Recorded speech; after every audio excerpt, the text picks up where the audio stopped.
Hello, and thank you for joining me again today on the Finding Hope After Loss podcast. Today's episode is about what happens when you go through IVF, you do everything right, and you still experience loss. I'm joined by Jessica, who shares her journey through IVF and pregnancy loss, including an ectopic pregnancy and a miscarriage after transferring genetically tested embryos.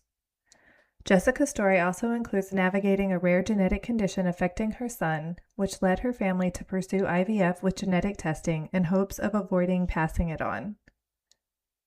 She also shares how years of unanswered questions eventually led to a diagnosis after more than a decade of searching for answers. Hello, everyone. Today I am here with Jessica. Jessica, do you mind telling us a little about yourself?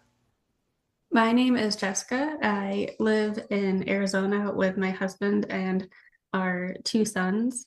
We have an older son with a rare genetic condition and are doing IVF for those reasons. So our younger son is our IVF baby.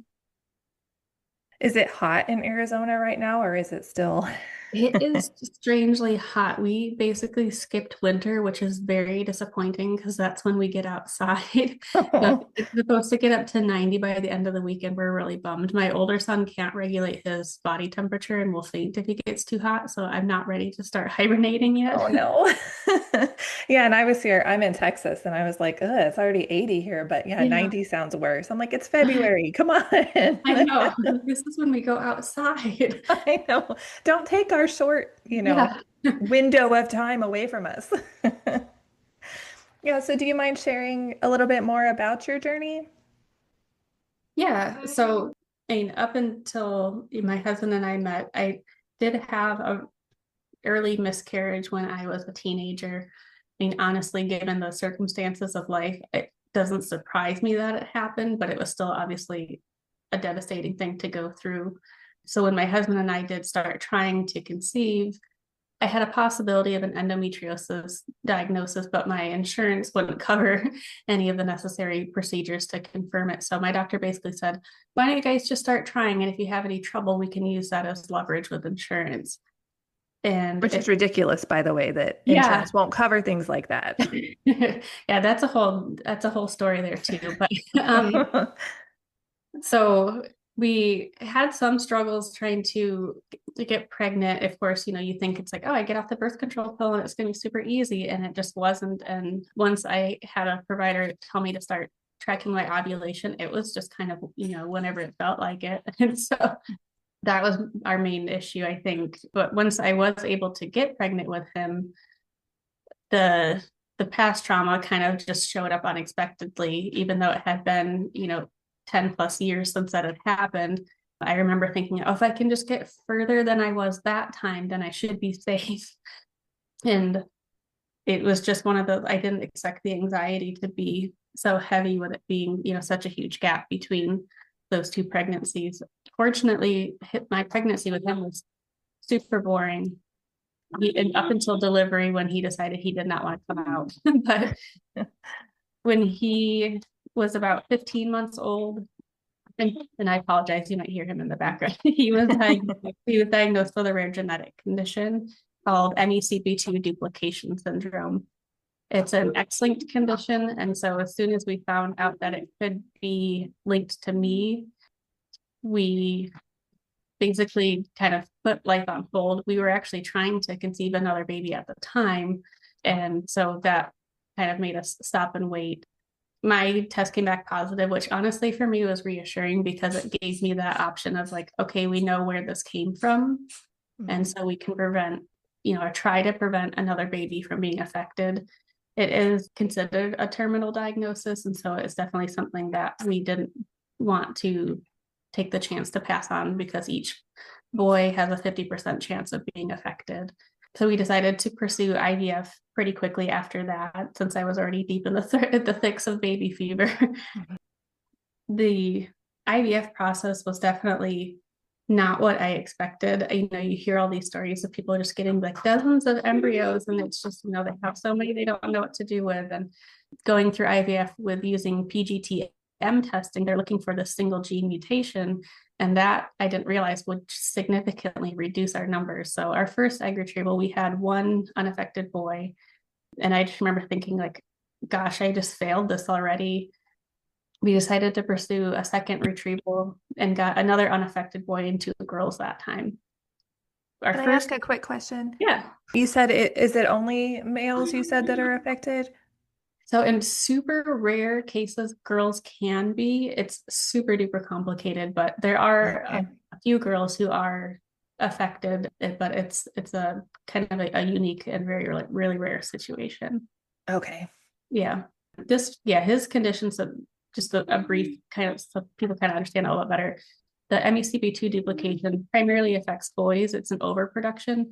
A lot more people have heard of Rett syndrome, which affects girls. It's the exact same MECP2 protein, but they have deletion rather than a duplication. So Okay. tricky stuff with genetics. Yeah, it can be.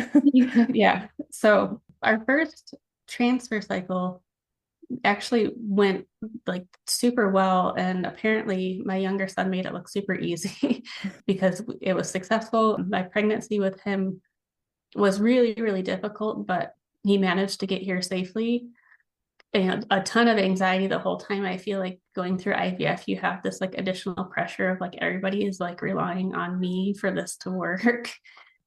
And after he was born, we waited a while before deciding if we wanted to try again. I had a hard time not using the embryos we had because you go through so much to get them. So after he had weaned from breastfeeding, it was in 2024, and we decided to transfer our other boy embryo. I did have some biopsies done that showed a possibility of endometriosis, and we kind of treated with some medication, hoping that would help. The transfer cycle just completely felt different than the previous one.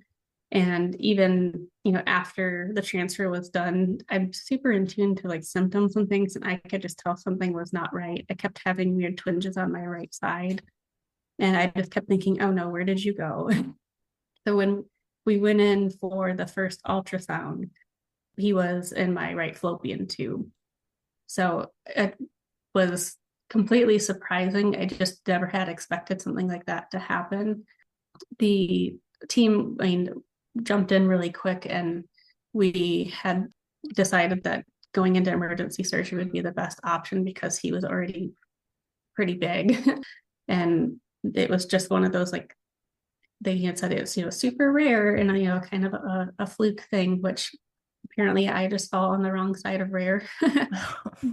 Makes it feel really like not rare Yeah, when you keep yeah, getting that's why affected. like, oh, here we go. So that going into the ultrasound, I knew that something wasn't right. Like I just didn't feel pregnant at all, but it didn't make the loss any less devastating. I mean, obviously you see this brief moment on the ultrasound screen of this little flicker and you see the little heartbeat, and it's like he didn't do anything wrong. Like he didn't, he's just in there growing and doing all the things he's supposed to do, and now he just has to get taken out. And it just felt so unfair. I mean, the rest of that evening was the most traumatic day I think I've ever experienced, just going in for the emergency surgery. And unfortunately, you're going through labor and delivery, and you're hearing people's, having babies. The hospitals here all play a chime when a baby is born. I don't know if other hospitals do that, but I knew what the chime was. And I'm just sitting there in bed, just hearing this chime over and over again. And it's like, can we please just get this over with so I They can really need like go another home? place to I put know. people going through that. Yeah. And thankfully, the doctor from that I usually see at my IVF clinic was not in town.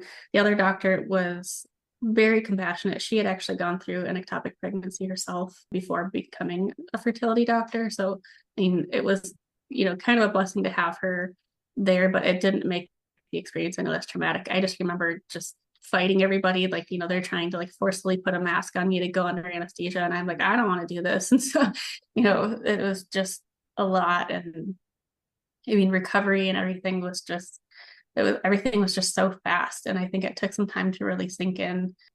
We had some follow-ups after that to kind of figure out like, what could have caused this. And they really, we could, come up with any like specific cause. we decided to move forward with transferring one of our girl embryos, and everything felt like it was going better. I lost him in January of last year, and we ended up doing a transfer in March. Like, my body felt ready. Everything felt way different, way better. And after the transfer, I was having more of like the usual symptoms that I did with my now toddler. And so I was just, super excited, super hopeful. All of her beta numbers, started out great. And then the second one didn't double. And of course, then I start to spiral. I knew pregnancy after loss was going to be hard, but it hit like just really, really hard at that point, because my brain immediately goes to, what happened? Something went wrong.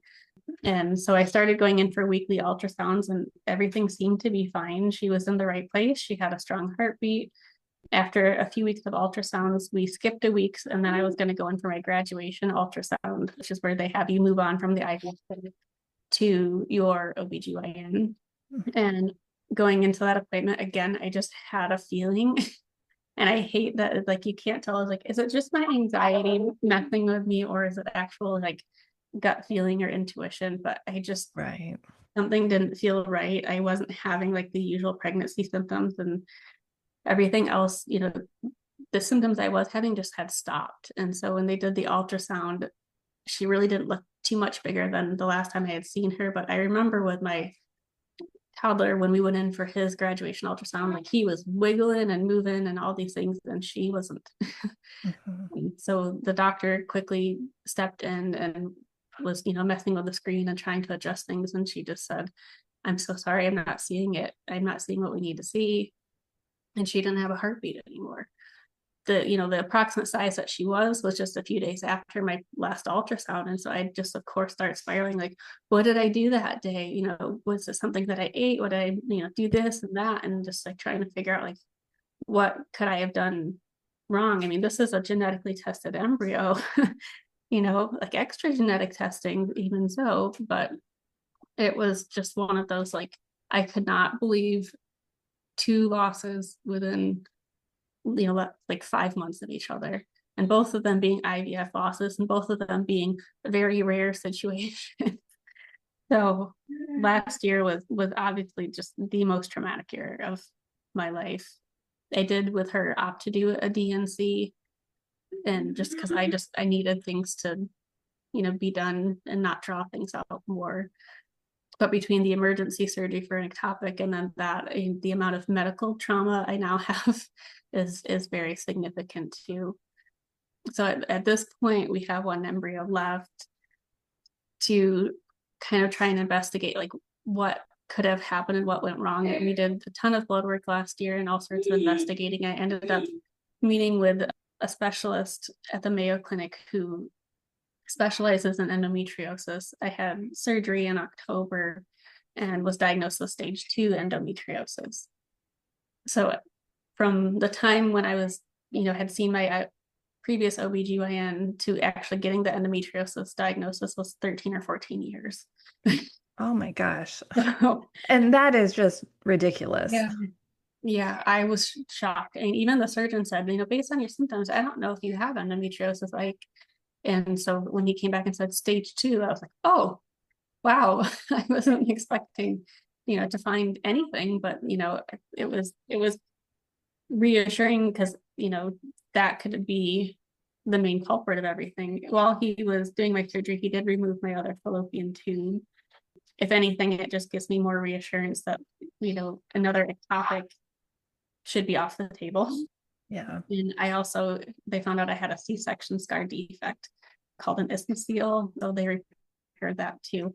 So just an absolutely just drawn out day of tons of surgery, but I feel like it was worth it. I mean, all of the answers that we got from that procedure, my IVF doctor said, like, there's just no way that we didn't get whatever the culprit was, is kind of how we feel. So, and my gut does say it was likely the endometriosis causing so much inflammation, and that can cause retrograde menstruation, which they did find during my surgery. So basically, fluid from my uterus was being pulled out through my fallopian tubes and into my abdominal cavity, which explains the ectopic pregnancy. But endometriosis can also cause issues with implantation and the placenta developing, which would explain why I lost her around 8 weeks, which is when the placenta would have taken over. So, Wow. and Yeah, it's a lot of information, you know? It's like yeah, information overload, but it can yeah, be in a good way, maybe.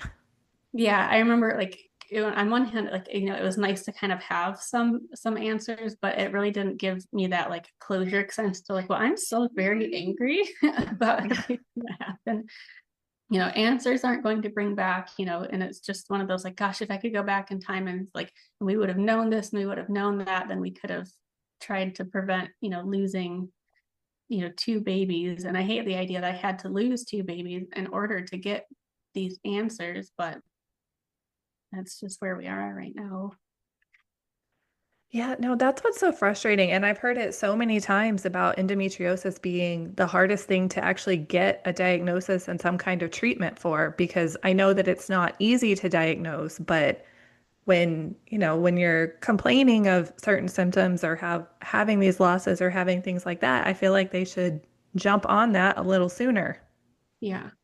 So you said you're planning to do another round of IVF or you're just So waiting right now? yeah, at this point, it's slightly tricky because if we were to do another egg retrieval, it would literally mean starting over from the beginning. Unfortunately, our test probe isn't valid anymore. The lab updated their testing system, and so ours got retired. So we would literally have to create a new PGT-M test probe for us, which takes time. And it's just, I'm going to be 40 next year. So my brain is just like, how much more do I want to put myself through physically? We wanted to have one more baby. We have one embryo left. And so right now, that's just where our brain is at. Like, we are trying to do whatever we can to give her her best chance, and we'll just go from there. Yeah, it's such a tough decision to make. I mean, because Well, with IVF, people think it's like a guarantee, like you said, like you get your egg and then okay, you're pregnant and then you have your baby, but there's so much that goes into it. I think that a lot of people don't see. yeah, it's definitely the numbers game is hard, and I definitely went into it pretty naive, thinking like, oh, this is going to just be so easy. And, especially with like my first egg retrieval, we had 15 eggs retrieved. And then at the end of it, there was one suitable for transfer. I was like, wait, Wow. what? How did this happen?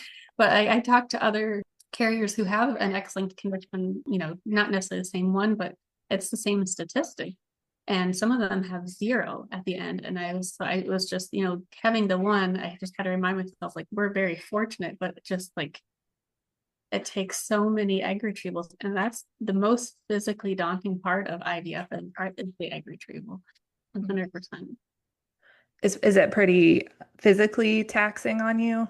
It is, and you have to do a lot of injections, and the medications for the IVF transfer cycles generally aren't covered by insurance. And so it's very expensive. And so you're like trying to be like super cautious, like drawing up these like very expensive medications, and you don't want to mess up anything. And I mean, it's a lot of injections and a lot of appointments because you have to go in frequently for ultrasounds to have your ovaries checked because you're creating all of these follicles, which are hopefully creating to create all of these eggs. And it's a lot. You get super bloated. Your ovaries, I'm trying to remember like the comparison. I mean, your ovaries go from being, maybe I think it was like grape sized, like don't quote me on this, but coming from something like super small to like almost like softball size.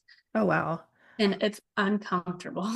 So it basically reminded me of being pregnant. Like I'm like waddling around super bloated, like feeling like I'm going to burst. And like, I just want something to get these eggs out of me because I need a break. But and then in the recovery too, you deal with a lot of bloating, and you can deal with just the ovaries shrinking back down. And it's just all of it is so much to go through just for a chance of making an embryo. Do you feel like you had a lot of support from people in your life while you were going through all of this? Unfortunately, not a ton. I am originally from Michigan, so most of my support team is out of state. even, some of my friends that have kind of relocated to other states. And so in state, we were pretty limited, especially during the timing. When my older son was diagnosed, we were creeping into the COVID days. So trying to process a diagnosis that comes with an immunocompromised label. Oh, yeah. And then, that happens. And so trying to pursue IVF, during that time was really tough too. So it was a very long, drawn out process. And we had really kind of isolated ourselves from a lot of people just with the grief of our son's diagnosis, and then going through IVF, which we had nobody really that had ever gone through it before. So we didn't have anybody to relate to. My husband has 3 sisters, and all 3 of them have been super fortunate to have no trouble getting pregnant. I mean, all 3 of them had an oops and 0 complications. And, so it's just kind of, I don't have anybody that I can talk to when you're, struggling to go through fertility, especially now, technically having a secondary infertility diagnosis. It's just one of those, like, we can't just try again. Yeah. All of those labels that people try and toss in there to like make you feel better. It's like, no, we can't just do another egg retrieval. That's like $40,000. So it's definitely isolating. I explained to my husband, I was like, your support circle just gets so small. Sometimes having kids, people tend to lose some of their, friendships in life. They don't have kids. And so, but having a child with a rare genetic condition, your support circle just goes down. And obviously like his is like super rare and it's terminal. And so our circles just keep getting smaller and smaller and smaller. And now we're going through IVF for this specific reason. Well, I can't just join an IVF group if I can't relate to, women who were struggling with infertility, because, we were able to conceive our older son without medical help. And so it just felt like I had nobody that I could really like talk to or relate to or vent to without people saying, well, at least you could, do this, or at least you have this. And even going through the 2 losses last year, I very much dealt with a lot of like, well, at least you already have 2 kids. Like, you shouldn't be so sad. Just like, yes, I like, and I'm obviously so grateful that I have them. But going into IVF, I had this like dream of like, we already had our son. I wanted to have 3 kids. And so I remember telling our IVF doctor, I would love to have, another boy, an unaffected boy, and I'd love to have a girl, like 3 kids. Like that's my like dream. And so for us to get so close to like accomplishing what I wanted to set out to achieve, like I'm allowed to grieve that, you know. Yeah. So No, definitely. And I mean, I think we're always allowed to grieve what we thought our life would be like, because none of us expected to go through any of the things that, that we've had to go through to get to this point. I mean, I'm sure when you started thinking about kids, you never thought that this would be how your journey turned out. um, Yeah. sorry. And I think it's, people are so weird about grief and so weird about, well, you shouldn't feel that way. It's like, but I mean, if you just stop and think about everything that I've gone through, like, how could I just ignore that? Yeah. And I think for me too, even when we were doing IVF, like it was a lot because we knew we didn't have insurance covered. And so we're trying to like fundraise and do garage sales and sell stuff and save up money to try and do this. And people kept saying like, oh, maybe this is just a sign that you weren't meant to have more kids. And I was like, no, absolutely not. You don't get to say that. So it's So just, rude. Like, what is yeah, with people? yeah. And so I was like, coming from the person that has how many kids? You can sit down and shut up. So, and I think, and of course, like, you have people saying things like, oh, why don't you just adopt? Well, putting the word just in front of adopt is a big no-no. Like, that's a huge thing. And I said, that will always be on the table for us. Even if we're able to bring this little girl home, that will still be on the table. Like if for some reason we don't feel like our family is complete, but that's not a just situation. That's a huge thing. Like you have to be all in, like 100%, to try and, welcome up another child into your home. Like, so I just could not stand when people would put that out there as like, oh, well, there's always this option. It's not a big deal. Just do that. Like, no. That's like, the same way people treat IVF. Just do IVF, just adopt. Yeah. And neither of them are easy things. They're both expensive and they're both Yeah. hard. Yeah. Yeah, you don't just like, oh, I'm going to adopt a child. And then you go out and immediately find one and then everything's Yeah. good, Yeah. Super quick, super cheap, super easy. Absolutely. Which I mean, it should be a difficult thing to do because they have to, obviously like do a lot of like investigating and stuff like that. But yeah, for people just to be like, oh, well, this is just an easy option. It's not. So, Yeah. Oh, to be ignorant of these kinds of things. Sometimes I wish I could be, not to be rude to other people, but just to not have gone through everything and to know everything that I know now.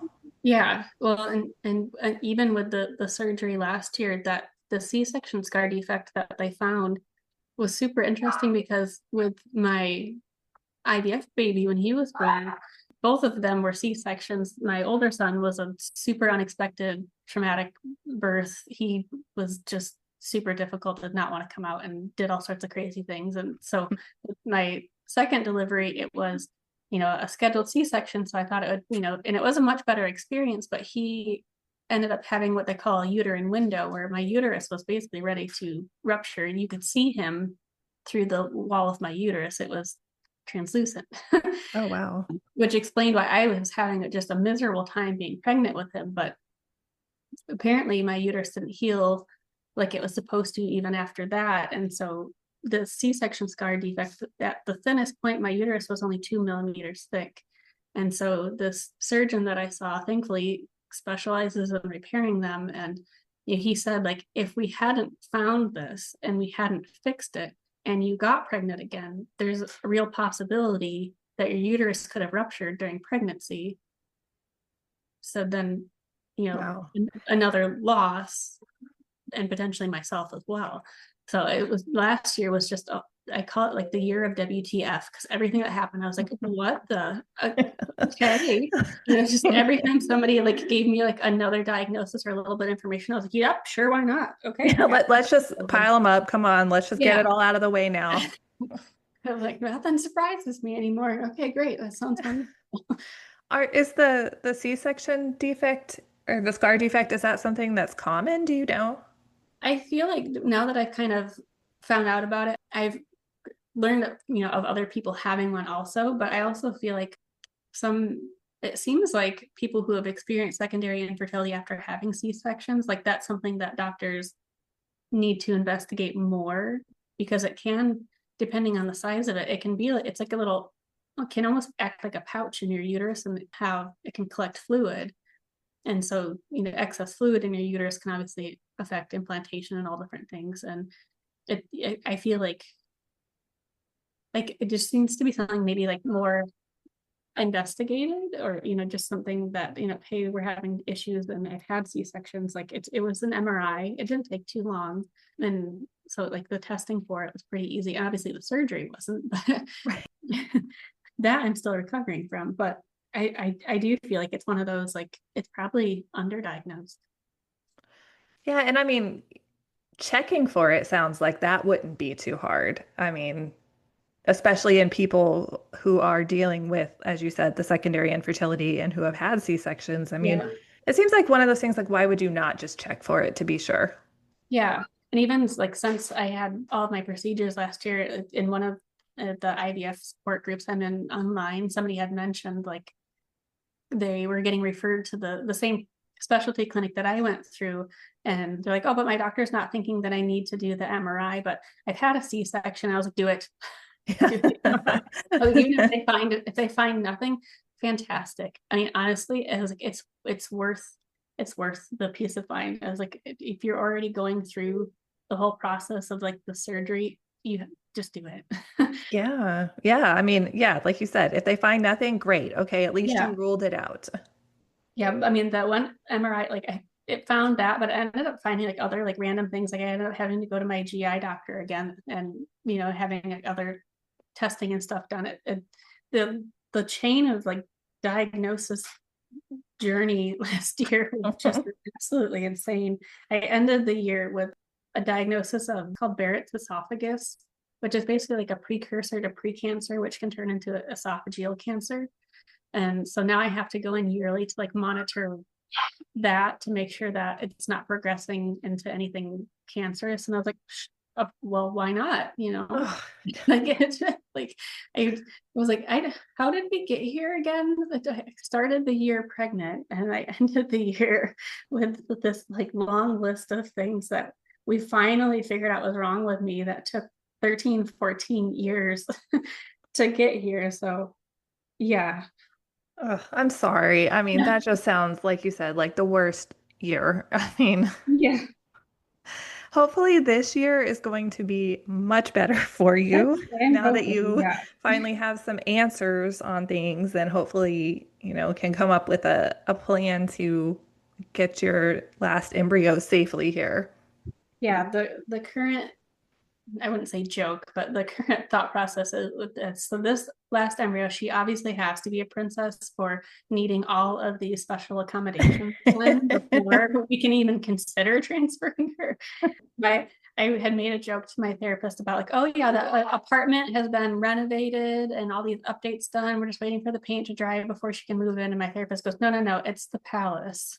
Like my uterus is now the palace, and we're just waiting for the palace to be ready for the princess to move in. I love And that though. I told my husband and I were both like, if this, weren't, if this doesn't work, I mean, honestly, I don't know what else we could have done. I mean, everything that I went through last year, procedure wise and surgeries and like all of these diagnoses and even this year, following up, I have to, do some like surgery follow-ups and we're going to try a slightly different like medication protocol as we go into this last cycle, kind of considering like a kitchen sink cycle. We're just going to try, a little bit of everything and see what we can do. But it's just, I think one of the things that is hard about IVF is, you go into it like, I mean, growing up, I wanted to have 3 kids, and that was always the dream. And most people can decide when they're done having kids or they're done trying. And, for me, it's like that decision's been taken out of my hands. Like we can say, yeah, we want to do this embryo transfer, we want to bring her home, but there's only so much that I can do, and it's not necessarily up to me what the outcome ends up being. And so I think the thing that I'm struggling with the most is I want, this like sense of closure. I want IVF to end, on a happy note the way that I want it to go, but I can't control that. And regardless of what the outcome is, I just have to be okay with it. Yeah, and that's really tough. I mean, as we said, for everybody else, they can just say, "Oh, I want 3 kids." They get pregnant easily, they have their three Yeah. kids. But when that decision is taken out of your hands, that is really hard. I mean, I'm a person who likes to be in control of everything. Yes. So, yeah, not being in control of it, like going through our infertility and loss and all that. Yeah, I was not happy not being in control of the outcomes and everything. Yeah, that's definitely been one of the main issues going through IVF is just not being able to control all of it. I have to remind myself like I can control like taking my medications on time, trying to stay, active and trying to control what I eat, trying to, fertility friendly, all of the things, but like everything else like is not anything I can control. And yeah, somebody who already had anxiety before experiencing loss, I think it's just amplified since then. Oh yeah, I definitely know what it's like because I have anxiety too, and all of that just makes it so much worse. And then it's like this whole cycle that you can't get yourself out of just being anxious about everything all the time. Yeah, I have OCD also, which last year, after like just repeated, trauma and loss and like grief, it just kind of like opened up Pandora's box for me with a lot of different things. And it's made my OCD a lot worse when it comes to like intrusive thoughts because that plays off of anxiety so badly. Yeah. Like you have a thought that pops into your head and you're like, oh, okay. And usually like, you can kind of, try and research it and you can come to a conclusion like, no, it's fine. But like with OCD, you obsess over the thought until you can get like a definitive answer. And sometimes like with IVF, like I have to wait to get the answer until the next time I go in, and that's like months. And so I'm just obsessing over this thought for months. Then it's definitely harder when, you know, before I could kind of try and shrug it off, like it's just my anxiety, I just need to like let it go. But with the two losses last year, you had that like gut feeling something is wrong, and then you were proved to be right. And so I hate that I was right because it just makes Yeah. it so much harder to like mentally, try to like calm myself down. Yeah, I mean, there's just so much more weight behind the cycle, based on everything that's happened. It's not like your first cycle. You've gone through a lot since that first cycle of IVF that Yeah. changes everything about the next cycle. Yeah. And I think I told my IVF doctor, one of the things that makes me really sad is like, I feel like that like joy of pregnancy has kind of been like taken from me. Seeing like, positive pregnancy tests, like obviously it will make me happy and I hope I get to see one again, but it will come with a lot more fear. I remember when I was pregnant with my older son, I was super anxious because, previous pregnancy I had ever had was a miscarriage. And they had told me like, well, are you having any bleeding? And I said, no. And she's like, okay, as long as you're not bleeding, you just have to assume that everything's fine. And I was like, oh, okay. And then that's what my thought was the whole pregnancy. But since then, I know that's not the case. So there's just no way to like give myself reassurance. And that's, it'll just drive me crazy. Yeah, it's really tough. I mean, it just changes everything and like all our perspectives on pregnancy and just motherhood and life, just Yeah. everything.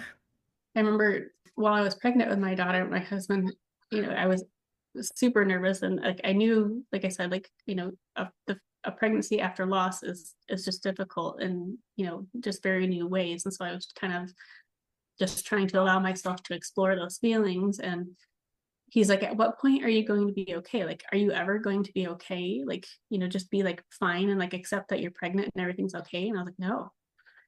He's Yeah. like, so you're just not going to be okay until after she's born. I was like, oh no, then it's worse because then they're out of my body and then like there's more scary things in the world. So he's like, what? And I was like, oh yeah, it never stops. like you're not like this.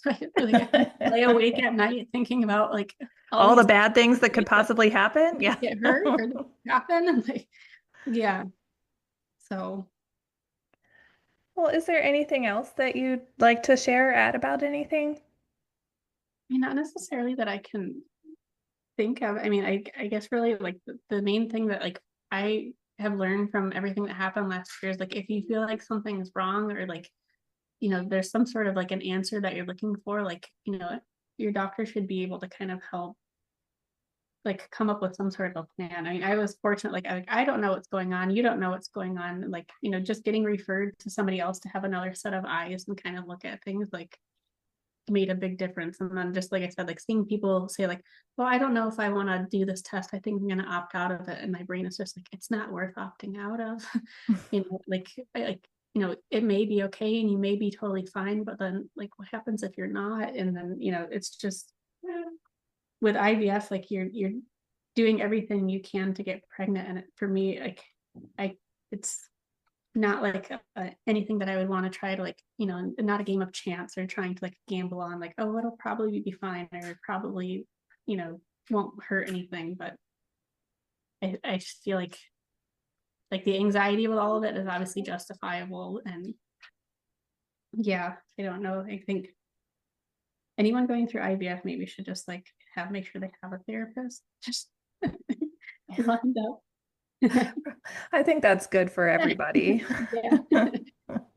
I mean, I see mine like after my every embryo transfer, I go in and like lay on the couch and just like relax and just talk about all of my like, fears. This my last pregnancy with my daughter, I actually like I brought a pregnancy test to my appointment and took one in the bathroom there because if it was negative, I wanted to have her right there so I could talk to her. I completely understand that though. I mean, what better place, right? Yeah, that's why I was like, this has got to be the safest place to do it. So here we go. Well, thank you so much for coming on and sharing your story with us today. Yeah, I appreciate you having, me here and just kind of, letting me talk through things. I know everybody's stories are so unique, but I think that's one of the things that I found comforting is that even though our stories can't be identical, there are little bits of similarities that we can at least kind of like, you know, gives us that little bit to like hold on to each other. Like, hey, I don't know exactly what you're going through, but there are people that are here. Thank you so much, Jessica, for sharing your story with us. If today's episode resonated with you, I hope it reminded you that we can do everything right and loss and infertility can still happen, and to know that that is not your fault and that you didn't do anything wrong. If you've experienced loss, you're not alone in the questions, the grief, and the uncertainty. If this conversation meant something to you, please consider sharing it with someone who might need it, or leave a quick review on Apple or Spotify. It really helps more people navigating infertility and loss find these helpful conversations. Thank you so much for tuning in, and remember, we are all in this together.